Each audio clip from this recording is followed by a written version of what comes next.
In our last quarterly video, we stated that the market rally to 31 May, which was entirely driven by the Magnificent 7 stocks within the S&P 500, and which then broadened into other areas from June 1, was being perceived by many as the beginning of a new equity bull market. We stated then that this was something we disagreed with quite strongly.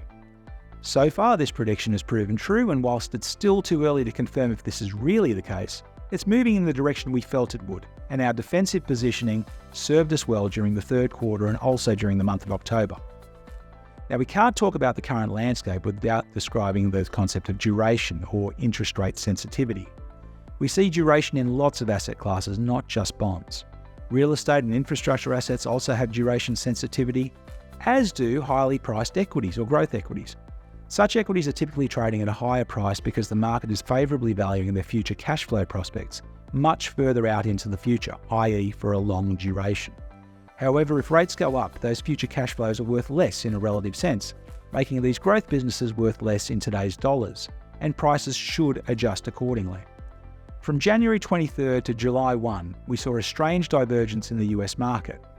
Whilst in 2022, as rates rose, these high duration equities logically fell in price. Conversely, in 2023, as rates rose further, these same growth stocks rallied very strongly. You can see in the chart that both went up from early January when they should have moved in opposite directions. This really makes no sense. Yes, the rise of AI could lead to some amazing future earnings potential, but against higher rates, these future cash flows are worth less than when rates were lower. Since August, the market seems to have tweaked onto this. If economic growth remains strong, inflation continues retreating, and employment stays high, why would the Fed cut rates aggressively and stimulate an already strong economy? From 1 July to 1 November, the S&P 500 fell circa 8% and the Nasdaq around 10%. This makes much more sense, and has occurred since the Fed came out more hawkish on long-term rates.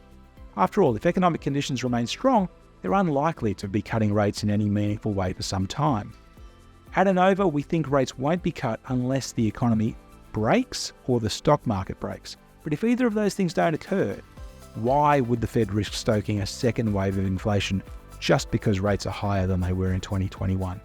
It seems silly to stimulate an economy that doesn't need stimulating.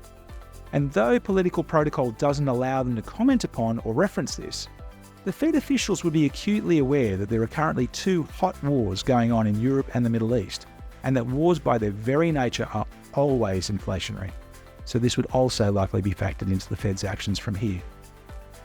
Anyway, there are plenty of other areas where investors can allocate their capital currently that aren't pricing in the Goldilocks scenario of rate cuts into the face of relatively strong economic fundamentals and falling inflation. My colleague Shane Wang will cover this in his outlook section.